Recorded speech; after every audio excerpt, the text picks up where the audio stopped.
Hello student, मैं संदीप आप सभी का फिर से स्वागत करता हूं अपने YouTube channel national education hub में।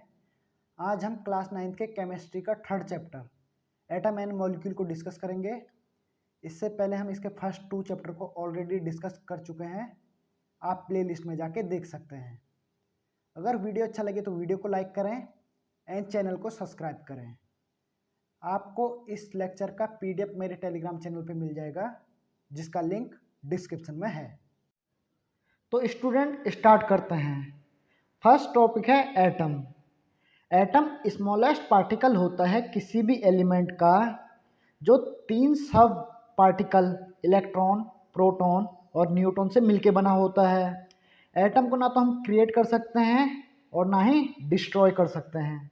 तो आप ये डायग्राम के थ्रू समझिए, ये कोई एलिमेंट है और ये स्मॉलेस्ट पार्टिकल से मिलके बना होता है।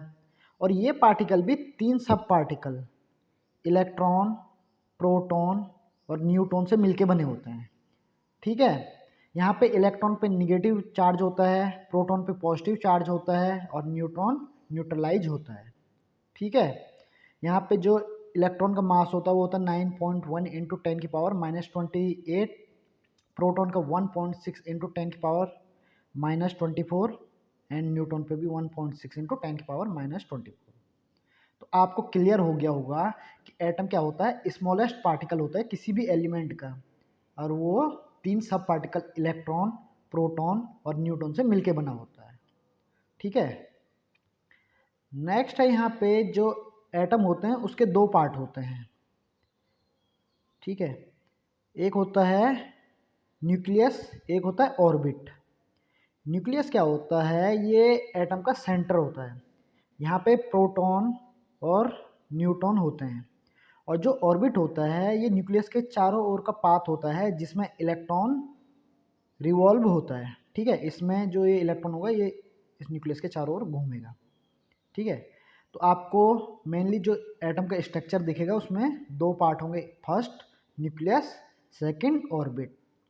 न्यूक्लियस में क्या होंगे, प्रोटॉन और न्यूट्रॉन रहेंगे और ऑर्बिट में इलेक्ट्रॉन रिवॉल्व होंगे। ठीक है, और ऑर्बिट को ही हम सेल कहते हैं। तो इतनी बात आपको क्लियर होगी। नेक्स्ट है यहाँ पे इलेक्ट्रॉन को जे थॉमसन ने डिस्कवर किया, प्रोटॉन को रदरफोर्ड ने एंड न्यूट्रॉन को जेम्स चैडविक ने। तो ये 3 पॉइंट भी आपको पता होने चाहिए। इलेक्ट्रॉन को किसने डिस्कवर किया, जे थॉमसन। प्रोटॉन को किसने डिस्कवर किया, रदरफोर्ड। और न्यूट्रॉन को किसने डिस्कवर किया, जेम्स चैडविक। ठीक है, नेक्स्ट है एटॉमिक नंबर। एटॉमिक नंबर क्या होता है, किसी भी इलेक्ट्रॉन के न्यूक्लियस में जितने प्रोटॉन प्रेजेंट होते हैं उसको हम कहते हैं इलेक्ट्रॉन का एटॉमिक नंबर। ठीक है, नेक्स्ट है एटॉमिक मास। एटॉमिक मास क्या होता है, total number of proton and neutron जो न्यूक्लियस में होता है उनका जो सम होता है उसको हम कहते हैं एटॉमिक मास। आप इसको ऐसे समझिए, ये कोई एटम का न्यूक्लियस है, यहाँ पे जितने प्रोटॉन होंगे, एग्जाम्पल के लिए प्रोटॉन है 4, तो ये इसका क्या हो गया एटॉमिक नंबर। और इसका न्यूट्रॉन है यहाँ पे 5, तो इसका एटॉमिक मास कितना हो गया 9। ठीक है, तो एटॉमिक नंबर क्या हुआ, जितने प्रोटॉन प्रेजेंट होंगे न्यूक्लियस में वो हो गया एटॉमिक नंबर, और जितने प्रोटॉन प्लस न्यूट्रॉन होंगे वो होगा एटॉमिक मास। यहाँ पे हम किसी भी एटम को इस तरीके से रिप्रेजेंट करते हैं, नीचे होता है एटॉमिक नंबर, ऊपर होता है एटॉमिक मास। ठीक है, और बीच में एटॉमिक नंबर का सिंबल। ठीक है, तो ये आपको पता होनी चाहिए। यहाँ पे एक न्यूमेरिकल देखिए, calculate the atomic number of a element whose mass is 39 and neutron is 20। तो हमने क्या करना है, हमको पता है एटॉमिक मास इक्वल टू क्या होता है, प्रोटॉन प्लस न्यूट्रॉन। मास कितना दिया 39, प्रोटॉन हमने फाइंड आउट करना, न्यूट्रॉन हमें 20 दिया है। अब जो 20 है इक्वल से इस साइड जाएगा तो क्या हो जाएगा माइनस, तो प्रोटॉन का नंबर कितना आ जाएगा 19। ठीक है, तो अब 19 किसका एटॉमिक नंबर होता है, वो होता है पोटेशियम का। तो आपको इतनी चीज़ ये फॉर्मूला याद रखना कि atomic mass equal to neutron plus proton, और जितने प्रोटॉन प्रेजेंट होंगे वो क्या होगा, एटम का एटॉमिक नंबर। ठीक है। नेक्स्ट है electronic configuration of A atom. Electronic configuration क्या होता है, इलेक्ट्रॉनों का डिस्ट्रीब्यूशन होता है। जो ये ऑर्बिट होते हैं इनमें अलग अलग एनर्जी लेवल होता है, और इन एनर्जी लेवल में अलग अलग इलेक्ट्रॉन डिस्ट्रीब्यूट होते हैं, तो इसी को हम कहते हैं इलेक्ट्रॉनिक कॉन्फ़िगरेशन। ठीक है। तो distribution of electron in different shell क्या होता है, एटम का इलेक्ट्रॉनिक कॉन्फ़िगरेशन। ठीक है। एग्जाम्पल के लिए यहाँ पे जो फर्स्ट सेल होगा उसमें 2 इलेक्ट्रॉन होते हैं, सेकंड सेल में 8, थर्ड में 8, और जो लास्ट सेल में जितने इलेक्ट्रॉन होंगे उनको हम कहते हैं वैलेंसी। ठीक है। तो आप इसको इस तरीके से समझिए एक न्यूमेरिकल के थ्रू। यहाँ पे देखिए हमने जो ये ऑक्सीजन है इसको क्या करना है, इलेक्ट्रॉनिक कॉन्फ़िगरेशन फाइंड आउट करना है। तो आप इसको ऐसे समझिए,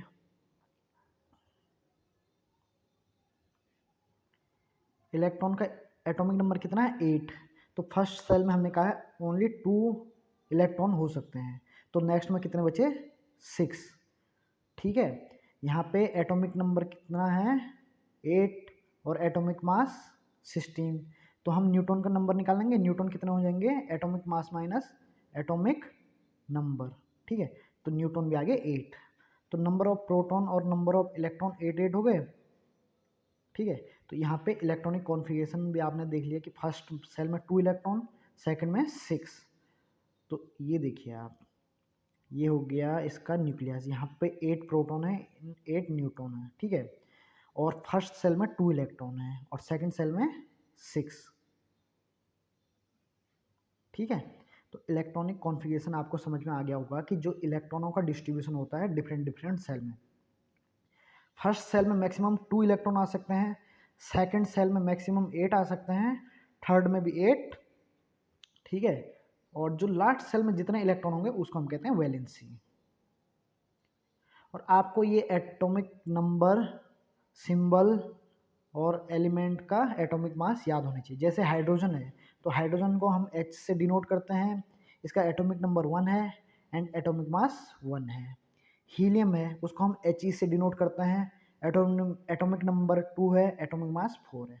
तो ये आपको 20 तक इसी तरीके से याद करना है, बहुत आसान है, 2-3 बार रिवाइज करोगे तो याद हो जाएगा। ठीक है। तो आपको एलिमेंट का atomic number, symbol, atomic mass याद होने चाहिए 20 तक। नेक्स्ट है आइसोटोप। आइसोटोप क्या होता है, जब किसी एटम के एटॉमिक नंबर सेम होता है और एटॉमिक मास डिफरेंट होता है तो उसको हम कहते हैं आइसोटोप। ठीक है। हमने क्या बोला, जब दो एटमों का एटॉमिक नंबर तो सेम होगा, सही है, लेकिन एटॉमिक मास डिफरेंट होगा तो उसको हम क्या कहेंगे, आइसोटोप। यहाँ पे ये आप एग्जांपल देखिए, तीनों में एटॉमिक नंबर क्या है, 1 1 1, लेकिन एटॉमिक मास क्या है, डिफरेंट डिफरेंट, इसका 1 है, इसका 2 है, इसका 3 है। ठीक है। तो आइसोटोप क्या होगा, जिसका एटॉमिक नंबर सेम और एटॉमिक मास डिफरेंट। नेक्स्ट आता है आइसोबार। आइसोबार क्या होता है, जब किसी एटम के एटॉमिक नंबर डिफरेंट हो और एटॉमिक मास सेम हो तो उसको हम क्या कहेंगे, आइसोबार। ठीक है। नेक्स्ट है आइसोटोन। जब एटमों के एटॉमिक नंबर और एटॉमिक मास डिफरेंट हो लेकिन जो नंबर ऑफ न्यूट्रॉन होंगे वो सेम होंगे तो उसको हम कहेंगे आइसोटोन।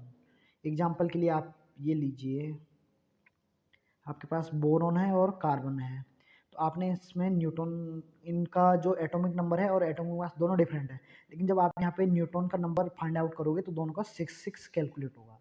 तो हमने कहा जब किसी एटम का एटॉमिक नंबर, एटॉमिक मास दोनों डिफरेंट हो बट जो इसमें न्यूट्रॉन का जो नंबर है वो सेम होता है तो उसको हम कहते हैं आइसोटोन। ठीक है। नेक्स्ट है वैलेंसी। वैलेंसी क्या होता है, हमने अभी डिस्कस किया था, कोई भी एटम है उसके न्यूक्लियस में क्या होता है, प्रोटॉन और न्यूट्रॉन होते हैं, और जो ये इसके आउटर जो पाथ होता है उसमें इलेक्ट्रॉन रिवॉल्व होते हैं। ठीक है। तो इस जो ये पाथ होता है इसको हम कहते हैं सेल। तो जो लास्ट वाला सेल होता है उसमें जितने इलेक्ट्रॉन होते हैं उसको हम कहते हैं वैलेंसी या वैलेंस इलेक्ट्रॉन। ठीक है, तो आपको ये चीज़ याद होनी चाहिए, कोई भी एटम होता है उसके दो पार्ट होते हैं, एक हो गया न्यूक्लियस, दूसरा हो गया ऑर्बिट। न्यूक्लियस में क्या होंगे, प्रोटॉन और न्यूट्रॉन होंगे, और ऑर्बिट में क्या होगा, इलेक्ट्रॉन रिवॉल्व होंगे। तो ये जो ऑर्बिट होते हैं ये डिफरेंट डिफरेंट एनर्जी लेवल के होते हैं, ठीक है, और जिसमें डिफरेंट डिफरेंट इलेक्ट्रॉन रिवॉल्व होते हैं। तो जो आउटर मोस्ट सेल होता है या लास्ट जो सेल होगा उसमें जितने इलेक्ट्रॉन होंगे उनको हम कहेंगे वैलेंस इलेक्ट्रॉन। आपने एग्जांपल लीजिए, ये है सोडियम।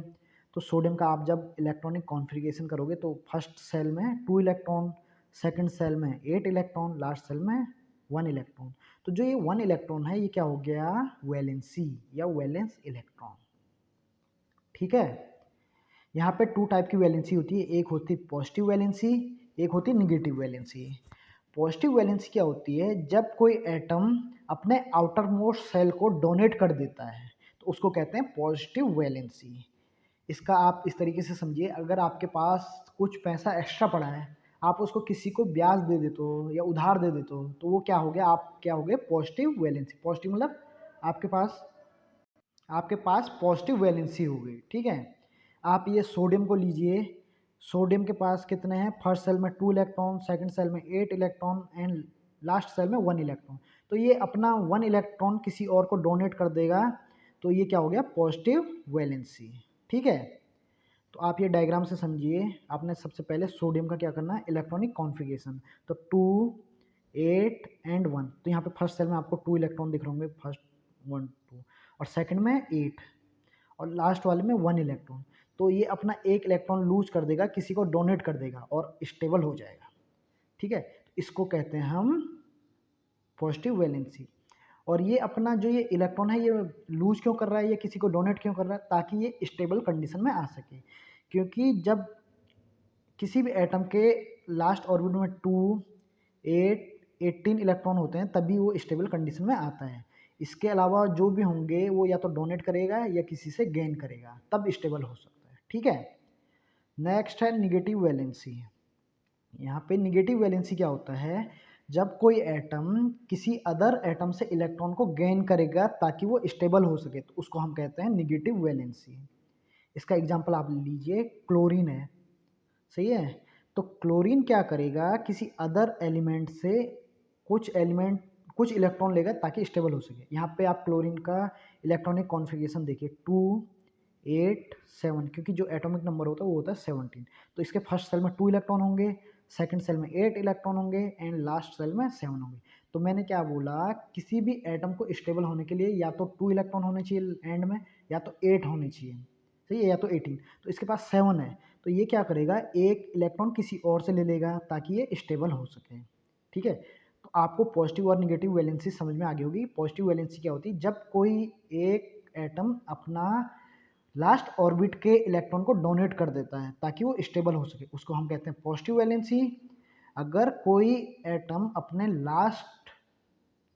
अगर किसी और के लास्ट जो ऑर्बिट से इलेक्ट्रॉन को गेन करेगा ताकि स्टेबल हो सके, उसको हम कहेंगे निगेटिव वैलेंसी। ठीक है, नेक्स्ट टॉपिक है आयंस। आयंस क्या होता है, जब कोई एटम इलेक्ट्रॉनों को गेन या लूज करता है तो उस पर पॉजिटिव और निगेटिव साइन आता है, तो इसको हम कहते हैं आयंस। अब कब पॉजिटिव साइन आता है और कब निगेटिव साइन आता है उसको अब डिस्कस करते हैं। जब कोई एटम किसी अदर एटम से इलेक्ट्रॉनों को गेन करेगा तो उस पर आता है निगेटिव साइन। ठीक है, जैसे आप हो क्लोरीन, तो क्लोरीन के पास 2 8 और 7 है, तो ये क्या करेगा, किसी अदर एलिमेंट से एक इलेक्ट्रॉन लेगा ताकि जो इसका ये एंड वाला जो ऑर्बिट है वो कंप्लीट हो सके। तो क्लोरीन पे क्या आ जाएगा, निगेटिव साइन, सही है, क्योंकि इसने किसी और से कर्जा लिया है। ठीक है, ये किसी और से उधार ले रहा है अपना ये ऑर्बिट को कंप्लीट करने के लिए, तो इस पे क्या आ जाएगा, निगेटिव साइन। ठीक है, इसी के अपोजिट अगर कोई एटम अपना लास्ट इलेक्ट्रॉन को किसी को दे देता है, ठीक है, जैसे सोडियम था, इसके पास था 2 8 और 1, ये जो अपना लास्ट इलेक्ट्रॉन है ये किसी को दे देगा, डोनेट कर देगा, तो इस पे क्या आ जाएगा, पॉजिटिव साइन। सही है, क्योंकि ये क्या कर रहा है, दे रहा है किसी को, क्योंकि ये अमीर आदमी है, ठीक है। तो क्लोरीन क्या था, क्लोरीन किसी और से ले रहा था, तो उस पर क्या आएगा, निगेटिव साइन। और सोडियम क्या है, किसी को दे रहा है, लूज कर रहा है, तो उस पर क्या आएगा, पॉजिटिव साइन, ठीक है। यहाँ पे टू टाइप के आयन्स होते हैं, एक होता है पॉजिटिव, जिसको हम क्या कहते हैं, जिसको हम कहते हैं कैटायन, और दूसरा होता है एनायन। तो जब कोई एटम इलेक्ट्रॉनों को लूज करता है केमिकल रिएक्शन के टाइम पे, तो उसको हम कहते हैं कैटायंस, सही है। एग्जाम्पल के लिए सोडियम था, ये क्या कर रहा था, एटम को लूज कर रहा था, इसने वन एटम लूज किया ताकि वो स्टेबल हो सके, तो इस पर क्या आ जाएगा, पॉजिटिव साइन, ठीक है। इसी का अपोजिट है एनायंस। तो एनायंस क्या होता है, जब कोई एटम क्या करता है, किसी अदर एलिमेंट से एटम को गेन करता है, तो इस पे क्या आ जाता है, निगेटिव साइन, तो इसको क्या कहेंगे हम, एनायंस, सही है। तो आपको वैलेंसी और आयंस को रिलेट करना है। वैलेंसी क्या डिनोट कर वैलेंसी क्या डिनोट करता है कि हमने कितने इलेक्ट्रॉन डोनेट किए, और कैटायन और एनायंस या आयंस क्या डिनोट करता है कि हमने क्या किया है, गेन किया या लूज किया, ठीक है। बस दोनों में डिफरेंस ये है। नेक्स्ट टॉपिक है मॉलिक्यूल। मॉलिक्यूल क्या होता है, जब दो या दो से ज़्यादा एटम क्या करते हैं, केमिकल फोर्स या केमिकल बॉन्ड के थ्रू कनेक्ट होते हैं और एक नया सब्सटेंस बनाते हैं, तो उसको हम कहते हैं मॉलिक्यूल, ठीक है। हमने क्या बोला, जब दो एटम, सही है, कनेक्ट होते हैं केमिकल बॉन्ड के थ्रू और एक नया सब्सटेंस बनाते हैं, तो इसको हम क्या कहेंगे, मॉलिक्यूल्स। यहाँ पे टू टाइप के मॉलिक्यूल्स होते हैं, एक होता है होमो एटोमिक, एक होता है हेट्रो एटोमिक। होमो एटोमिक में क्या होंगे, जब दो सेम एटम कनेक्ट होंगे, जैसे ऑक्सीजन और ऑक्सीजन कनेक्ट होके O2 बना रहे हैं, सही है। या ये यहाँ पे 3 ऑक्सीजन कनेक्ट होके क्या बना रहे हैं, ओजोन। तो यहाँ पे जो एटम है वो ऑक्सीजन के एटम है तीनों, तो ये क्या हो गया, होमो एटोमिक। नेक्स्ट है हेट्रो एटोमिक। हेट्रो एटोमिक में क्या होते हैं, जब दो डिफरेंट एलिमेंट के जो एटम होते हैं वो कनेक्ट होते हैं, जैसे एक H दूसरा Cl, तो ये दो डिफरेंट डिफरेंट एटम के डिफरेंट डिफरेंट एलिमेंट के एटम है ना, ये क्लोरीन एलिमेंट का एटम है, ये ऑक्सीजन हाइड्रोजन एलिमेंट का एटम है।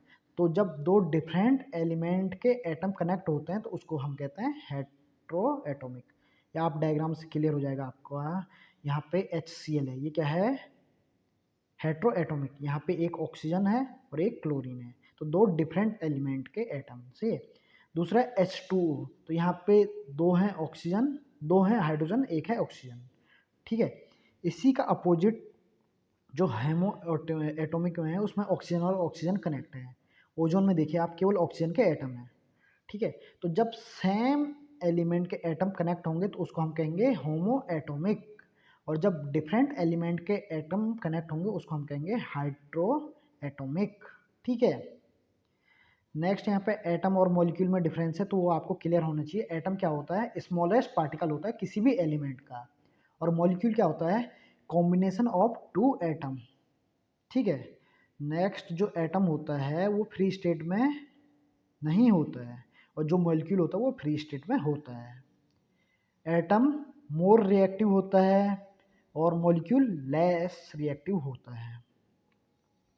एटम के पास कोई भी केमिकल बॉन्ड नहीं होता, लेकिन मॉलिक्यूल के पास, मॉलिक्यूल जो होता है वो केमिकल बॉन्ड के थ्रू कनेक्ट होता है, ठीक है।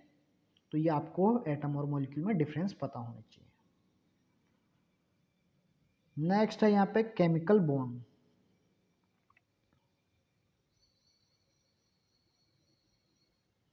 केमिकल बॉन्ड क्या होता है, एक अट्रैक्शन फोर्स होता है दो या दो से ज़्यादा एटमों के बीच में, जिसके कारण वो जुड़े होते हैं, ठीक है। तो उसको हम कहते हैं केमिकल बॉन्ड, सही है। तो जब दो या दो से ज़्यादा एटम कनेक्ट होते हैं किसी केमिकल बॉन्ड के थ्रू, तो वो क्या बनाते हैं, मॉलिक्यूल, ठीक है। तो केमिकल बॉन्ड क्या हो गया, एक अट्रैक्शन फोर्स है दो या दो से ज़्यादा एटमों के बीच में, ताकि वो मॉलिक्यूल बना सके, ठीक है।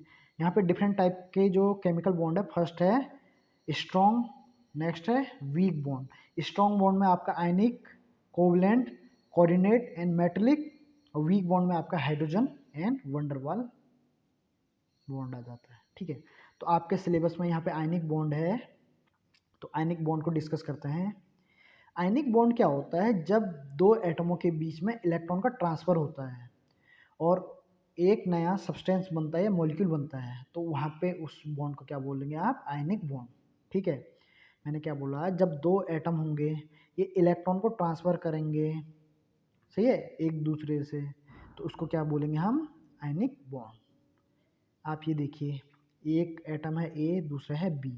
तो जो ए ने क्या किया, ए के पास 1 एक्स्ट्रा था तो उसने बी को लूज कर दिया, तो इन दो के बीच का जो बॉन्ड बन गया वो क्या हो गया? Ionic bond. तो आयनिक बॉन्ड में क्या होता है? इलेक्ट्रॉनों का ट्रांसफर होता है वन एटम से अनदर एटम में। ठीक है, आप इसका एक एग्जाम्पल ये NaCl लीजिए। तो सोडियम का आपने इलेक्ट्रॉनिक कॉन्फ़िगरेशन किया 281 और कैल्शियम का 287। तो जो ये 1 एक्स्ट्रा इलेक्ट्रॉन है सोडियम के पास, वो इसको किसको दे देगा? क्लोरीन को दे देगा।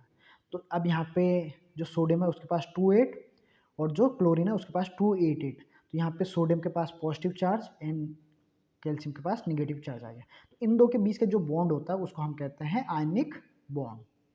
ठीक है, नेक्स्ट एक एग्जांपल और देखिए, यहाँ पे क्या है? Magnesium chloride. तो मैग्नीशियम क्लोराइड में क्या है? यहाँ पे मैग्नीज के पास कितने हैं? 12 एटॉमिक नंबर होता है, तो इसका जो इलेक्ट्रॉनिक कॉन्फ़िगरेशन होगा वो 282 और यहाँ पे कैल्शियम का 287। तो इसके पास जो ये 2 एक्स्ट्रा इलेक्ट्रॉन है, तो ये इनको क्लोरीन को डोनेट कर देगा। तो यहाँ पे Mg के पास कितना हो गया? 28 एंड क्लोरीन के पास 288। तो यहाँ पे इलेक्ट्रॉन का ट्रांसफर हो रहा है कंप्लीटली, तो इसको हम क्या बोलेंगे? Ionic bond. ठीक है, तो आपका ये चैप्टर यहाँ पे कंप्लीट होता है। एक बार इसकी क्विक रिवाइज कर लेते हैं। और ये छोटा ही चैप्टर है, और लेकिन ये बहुत इंपॉर्टेंट एंड बेसिक चैप्टर है, तो ये आपकी केमिस्ट्री में आपको ये बेसिक इतना पता होना चाहिए। फर्स्ट हमने देखा एटम। तो एटम क्या होता है? स्मॉलेस्ट पार्टिकल होता है किसी भी एलिमेंट का जो 3 सब पार्टिकल इलेक्ट्रॉन, प्रोटॉन और न्यूट्रॉन से मिलके बना होता है। एटम को ना तो हम क्रिएट कर सकते हैं और ना ही डिस्ट्रॉय कर सकते हैं। नेक्स्ट, इलेक्ट्रॉन पे निगेटिव चार्ज होता है, प्रोटॉन पे पॉजिटिव चार्ज होता है एंड न्यूट्रॉन पे क्या होता है? न्यूट्रल होता है। ठीक है, इलेक्ट्रॉन को हम E से डिनोट करते हैं, प्रोटॉन को S से, न्यूट्रॉन को N से। फिर हमने देखा जो एटम होता है उसके स्ट्रक्चर के दो पार्ट होते हैं, एक होता है न्यूक्लियस, दूसरा होता है ऑर्बिट। न्यूक्लियस सेंटर पार्ट होता है किसी भी एटम का जिसमें प्रोटॉन और न्यूट्रॉन दोनों होते हैं। सेकंड होता है ऑर्बिट। ऑर्बिट ये न्यूक्लियस के चारों ओर का पाथ होता है जिसमें इलेक्ट्रॉन रिवॉल्व होता है।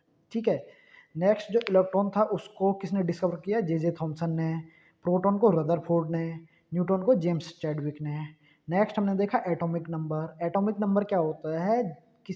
किसी भी एटम के न्यूक्लियस में जितने प्रोटॉन प्रेजेंट होते हैं वो उसका एटॉमिक नंबर होता है। ठीक है, तो एटॉमिक नंबर क्या हो गया? Number of proton. ठीक है, न्यूक्लियस में। नेक्स्ट हमने देखा एटॉमिक मास। तो एटॉमिक मास क्या हो गया? टोटल नंबर ऑफ प्रोटॉन और न्यूट्रॉन का सम। सही है, तो न्यूक्लियस में जितने प्रोटॉन और न्यूट्रॉन होंगे उनका सम को हम कहते हैं एटॉमिक मास। ये फिर आपने देखा कि हम किसी भी एटम को किस तरीके से डिनोट करते हैं, तो वो इस तरीके से। यहाँ पे एटॉमिक नंबर क्या है? नीचे, और जो एटॉमिक मास होगा उसको एटम के अपर साइड डिनोट करते हैं। नेक्स्ट हमने एक न्यूमेरिकल देखा था जिसमें आपको क्लियर हो गया होगा कि एटॉमिक नंबर क्या होता है। नेक्स्ट इलेक्ट्रॉनिक कॉन्फ़िगरेशन देखा। इलेक्ट्रॉनिक कॉन्फ़िगरेशन क्या होता है? इलेक्ट्रॉनों का डिस्ट्रीब्यूशन होता है डिफरेंट डिफरेंट सेल में, और ये different different shell different different energy level के बने होते हैं। तो फर्स्ट सेल में 2 इलेक्ट्रॉन हो सकते हैं, नेक्स्ट सेल में 8, नेक्स्ट में 8, देन 18, इस तरीके से आगे को, लेकिन आपको केवल इतना ही याद रखना है। ठीक है, फिर हमने यहाँ पे ये देखा कि किसी भी एलिमेंट को हम किस तरीके से डिनोट करते हैं, उसका एटॉमिक नंबर कितना होना चाहिए और एटॉमिक मास कितना, तो ये आपको याद होनी चाहिए 20 तक। ठीक है, यहाँ पे एक न्यूमेरिकल भी हमने डिस्कस किया था जैसे ऑक्सीजन को। तो ऑक्सीजन का एटॉमिक नंबर कितना था? 8 और एटॉमिक मास 16। तो इससे हमने यहाँ पे सबसे पहले इसका प्रोटॉन कैलकुलेट करेंगे, देन इसका इलेक्ट्रॉनिक कॉन्फ़िगरेशन। ठीक है, इलेक्ट्रॉनिक कॉन्फ़िगरेशन क्या हो गया? इलेक्ट्रॉनों का डिस्ट्रीब्यूशन। नेक्स्ट हमने देखा आइसोटोप। तो आइसोटोप क्या होता है? ऐसे एलिमेंट जिनका एटॉमिक नंबर सेम होता है लेकिन एटॉमिक मास डिफरेंट होता है। नेक्स्ट था आइसोबार। आइसोबार क्या होता है? जब किसी एलिमेंट का एटॉमिक नंबर डिफरेंट हो और एटॉमिक मास सेम हो तो उसको कहते हैं आइसोबार। नेक्स्ट था आइसोटोन। तो ऐसा एलिमेंट जिनका एटॉमिक नंबर और एटॉमिक मास दोनों डिफरेंट हो एटॉमिक लेकिन क्या है? न्यूट्रॉन सेम हो तो उसको कहते हैं आइसोटोन। ठीक है, यहाँ पे हमने बोरॉन और कार्बन को एग्जाम्पल लिया था जिनका एटॉमिक नंबर क्या है? 5 और 6 और एटॉमिक मास 11 और 12, तो इसमें न्यूट्रॉन का नंबर कितना है 6, ठीक है। नेक्स्ट हमने देखा वैलेंसी। तो वैलेंसी क्या होता है, जो आउटर मोस्ट सेल होता है उसमें जितने इलेक्ट्रॉन प्रेजेंट होते हैं उसको हम कहते हैं वैलेंसी। यहाँ पे 2 टाइप की वैलेंसी होती है, एक होता है पॉजिटिव वैलेंसी, एक होता है निगेटिव वैलेंसी। अगर कोई एटम आउटर मोस्ट सेल के इलेक्ट्रॉन को डोनेट करता है तो उसको कहते हैं पॉजिटिव वैलेंसी। उसका एग्जांपल क्या था, सोडियम, क्योंकि उसका जो इलेक्ट्रॉनिक कॉन्फ़िगरेशन था वो 281 था, तो जो लास्ट का 1 इलेक्ट्रॉन है उसको डोनेट करता है, तो उसको कहेंगे पॉजिटिव वैलेंसी। नेक्स्ट था निगेटिव वैलेंसी। निगेटिव वैलेंसी क्या होता है, जब कोई एटम किसी अदर एटम से इलेक्ट्रॉन को गेन करता है ताकि वो स्टेबल हो सके, तो इसको हम कहेंगे निगेटिव वैलेंसी, ठीक है। नेक्स्ट हमने देखा आयंस। आयंस क्या होता है, आयंस सिंपली एक साइन डिनोट करता है। अगर हम किसी अपने आउटर मोस्ट सेल को लूज करते हैं तो वहाँ पे कौन सा साइन आता है, पॉजिटिव। और अगर हम किसी अदर एलिमेंट से इलेक्ट्रॉन को गेन करते हैं तो वहाँ पे क्या साइन आएगा, निगेटिव साइन, ठीक है। तो सिंपल आयंस क्या हो गया, यहाँ पे चार्ज को डिनोट करता है कि अगर हमने गेन किया है तो निगेटिव और लूज किया तो पॉजिटिव, ठीक है। यहाँ पे 2 टाइप के आयंस होते हैं, एक हो गया कैटायन, एक हो गया एनायन। कैटायन क्या होता है, जब हम एटम से इलेक्ट्रॉन को लूज करते हैं तो एटम पे क्या आता है, पॉजिटिव चार्ज, ठीक है। जैसे Na में था तो वो आउटर मोस्ट सेल के इलेक्ट्रॉन को क्या कर रहा है, डोनेट कर रहा है, तो उस पर क्या आ जाएगा Na+। इसी का अपोजिट जैसे क्लोरीन था तो क्या कर रहा था, अदर एलिमेंट से इलेक्ट्रॉनों को गेन कर रहा था, तो उस पर आ जाएगा Cl-, ठीक है। तो कैटायन क्या हो गया, पॉजिटिव चार्ज, एनायन क्या हो गया, निगेटिव चार्ज, ठीक है। नेक्स्ट था मॉलिक्यूल। मॉलिक्यूल क्या होता है, कॉम्बिनेशन ऑफ 2 और more electron through a chemical force या केमिकल बॉन्ड, ठीक है। जब 2 या 2 से ज़्यादा हम एटम को क्या करते हैं, किसी केमिकल फोर्स या केमिकल बॉन्ड के थ्रू कंबाइन करते हैं और एक नया सब्सटेंस बनाते हैं, तो उसको कहते हैं हम मॉलिक्यूल्स। मॉलिक्यूल 2 टाइप का होगा, एक होगा होमो एटॉमिक, एक हो गया हेट्रो एटॉमिक। होमो एटॉमिक में क्या होंगे, सिमिलर एलिमेंट के एटम को हम कनेक्ट करेंगे, और हेट्रो एटॉमिक में क्या होगा, डिफरेंट डिफरेंट एलिमेंट के एटम को हम कनेक्ट करेंगे। होमो एटॉमिक का एग्जांपल क्या था, O2 एंड O3, यहाँ पे ऑक्सीजन के ही एटम कनेक्ट हो रहे हैं, ठीक है। और जो हेट्रो एटॉमिक था उसका एग्जांपल क्या था, HCl, यहाँ पे एक हाइड्रोजन का एलिमेंट था, एक क्लोरीन का, उनके एटम को हम कनेक्ट कर रहे हैं, ठीक है। नेक्स्ट हमने एटम और मॉलिक्यूल में डिफरेंस देखा। तो एटम क्या था, स्मॉलेस्ट पार्टिकल किसी भी एलिमेंट का, और मॉलिक्यूल क्या था, कॉम्बिनेशन ऑफ 2 और more electron through a chemical bond. Next atom जो होता है वो फ्री स्टेट में नहीं होता है और मॉलिक्यूल फ्री स्टेट में होता है। और एटम क्या होता है, more reactive and molecule less reactive, ठीक है। एटम में कोई भी केमिकल बॉन्ड नहीं पाया जाता, लेकिन एटम मॉलिक्यूल में केमिकल बॉन्ड पाया जाता है। यहाँ पे केमिकल बॉन्ड क्या होता है, केमिकल बॉन्ड एक फोर्स ऑफ अट्रैक्शन होता है 2 या 2 से ज़्यादा एटमों के बीच में, ताकि वो एक मॉलिक्यूल फॉर्म कर सके, ठीक है। यहाँ पे 2 टाइप का केमिकल बॉन्ड पाया जाता है, एक होगा स्ट्रॉन्ग, एक हो गया वीक। स्ट्रॉन्ग में ionic, covalent, coordinate, metallic, and weak में हाइड्रोजन एंड वंडरवाल। आपने केवल आयनिक बॉन्ड पढ़ना क्योंकि आपके सिलेबस में आयनिक है। तो आयनिक बॉन्ड क्या होता है, जब एक एटम से इलेक्ट्रॉनों का ट्रांसफर किया जाता है दूसरे एटम में, सही है, तो उसको हम कहते हैं आयनिक बॉन्ड, ठीक है। और ये इलेक्ट्रॉनों का ट्रांसफर क्यों होता है, ताकि उसका जो ऑक्टेन होता है वो कंप्लीट हो सके, सही है। तो आपने इसका एग्जांपल देखा NaCl, तो Na के पास 1 एक्स्ट्रा है, Cl के पास 1 की कमी है, तो Na क्या करेगा, उस 1 इलेक्ट्रॉन को Cl को डोनेट कर देगा। तो यहाँ पे जो इन दोनों के बीच का जो बॉन्ड बनेगा वो क्या बनेगा, आयनिक बॉन्ड। तो आयनिक बॉन्ड क्या होता है, जब इलेक्ट्रॉनों का ट्रांसफर होता है 1 एटम से अनदर एटम में, और वो क्यों होता है, ऑक्टेन रूल को कंप्लीट करने के लिए, ठीक है। ऑक्टेन रूल क्या कहता है कि आउटर मोस्ट सेल में 8 इलेक्ट्रॉन होने चाहिए, ठीक है। नेक्स्ट इसका एग्जांपल था एक MgCl2। तो Mg के पास क्या है, 2 एक्स्ट्रा इलेक्ट्रॉन थे, Cl के पास इलेक्ट्रॉन की कमी थी, तो Mg क्या करेगा, इन 2 इलेक्ट्रॉनों को डोनेट कर देगा Cl को, तो ये क्या बनेगा, MgCl2। तो इस बॉन्ड को हम कहेंगे आयनिक बॉन्ड। तो ये चैप्टर आपका कंप्लीट होता है यहाँ पे। तो आप कंप्लीट चैप्टर की स्टडी कीजिए तो आपको पूरे टॉपिक समझ में आएंगे।